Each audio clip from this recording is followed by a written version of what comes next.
अस्सलाम वालेकुम दोस्तों, कई मरतबा ड्यूरिंग प्रैक्टिस जब मैं क्लिनिक पे पेशेंट देख रहा होता हूँ या ऑनलाइन पेशेंट्स के साथ होता हूँ या हॉस्पिटल में कभी पेशेंट्स का मुआयना कर रहा होता हूँ, तो एक चीज़ हिस्ट्री में बड़ी कॉमन है और वो कॉमन चीज़ इतनी ज़्यादा पेशेंट्स में देखी गई जा रही है आजकल के दिनों में, जिसकी वजह से कॉम्प्लिकेशंस आ रही हैं।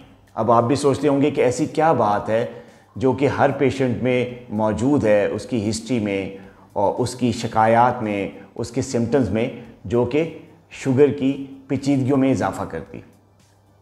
वो बात है दवा का रेगुलर इस्तेमाल करना। ख़ास तौर पे जो ब्लड प्रेशर की दवा है, डायबिटिक पेशेंट्स अपनी शुगर की दवाई ले रहे होते हैं, रेगुलर ले रहे होते हैं, कभी कंट्रोल, कभी अनकंट्रोल, कभी डोज उसकी ठीक, कभी गलत। ये एक एस्पेक्ट है।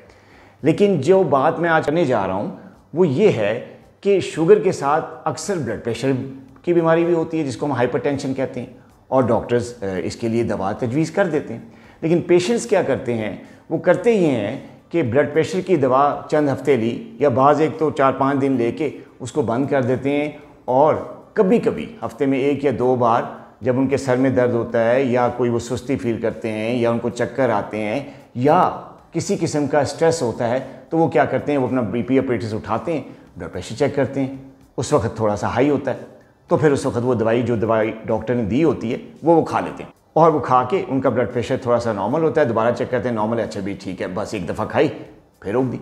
और यही वो चीज़ें कई पेशेंट्स ऐसे कि इसी रूटीन को वो साल जारी रखते हैं, बाज़ का कई महीनों में इसी तरह होता। ये है कि जब पेशेंट अपनी दवा, ख़ास तौर पे ब्लड प्रेशर की दवा रेगुलरली नहीं रहते, वो उस तरह नहीं इस्तेमाल करते जिस तरह डॉक्टर ने उनको डेली बेस पे कहा गया है, तो इसकी वजह से 3 ऐसी कॉम्प्लिकेशंस हैं जो कि बड़ी कॉमनली देखी जा रही हैं, जो पेचीदगियाँ हैं। और मरीज़ जब इन पेचीदगियों का शिकार होते हैं, जब इन कॉम्प्लिकेशन शिकार होते हैं, तो परेशान होकर हॉस्पिटलों के चक्कर लगा रहे होते हैं, हमारे पास आ रहे होते हैं, और ऐसी कॉम्प्लिकेशंस भी होती हैं जिनका कोई इलाज ही नहीं हो सकता। वो कॉम्प्लिकेशंस क्या है? Number 1, retinopathy.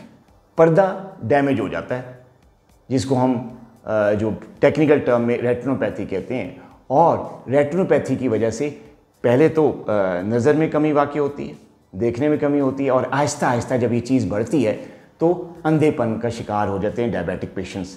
तो ब्लाइंडनेस की जो पाकिस्तान में और दुनिया भर में जो ब्लाइंडनेस की सबसे बड़ी वजह है वो रेटिनोपैथी है, डायबिटिक रेटिनोपैथी। ये एक इतनी बड़ी कॉम्प्लिकेशन है कि अगर एक दफ़ा आ जाए तो इससे वापसी मुमकिन नहीं है। आप अंधे हो गए तो फिर कोई ऐसा इलाज, कोई ऐसा ऑपरेशन नहीं है जो कि वापस आपको बिनाई दे सके। ये तो एक कॉम्प्लिकेशन है। दूसरी कॉम्प्लिकेशन है एल्ब्यूमिनूरिया, जिसको हम आमतौर पे प्रोटीन यूरिया भी कहते हैं, कि दवाई ना लेने से रेगुलरली ब्लड प्रेशर की, अगर आप डायबिटिक हैं और डॉक्टर के मुताबिक दवाई नहीं ले रहे, कभी कभी लेते हैं, तो क्या होता है कि आपकी यूरिन में प्रोटीन्स आने शुरू हो जाती हैं, जिसको हम प्रोटीन यूरिया कहते हैं, या लहमियात भी कहते हैं कि जी यूरिन में लहमियात आ रही हैं, जिसकी वजह से आपके गुर्दे आहिस्ता आहिस्ता वीक होना शुरू हो जाते हैं, और इतने वीक हो जाते हैं कि गुर्दे फेल हो जाते हैं, जिसको हम क्रॉनिक किडनी डिजीज़ कहते हैं, या रीनल फेलियर कहते हैं, या क्रॉनिक रीनल फेलियर कहते हैं। जब इसका शिकार होते हैं तो फिर पेशेंट्स को बाज़ों का डायलिसिस पे जाना पड़ता है, ट्रांसप्लांट पे जाना पड़ता है। गलती क्या थी? इतनी बड़ी कॉम्प्लिकेशन जिसका कोई इलाज नहीं, और सारी उम्र दवाइयों पे और डॉक्टर्स की बेस पे और डायलिसिस पे और ट्रांसप्लांट पे उम्र गुजारनी पड़ती है।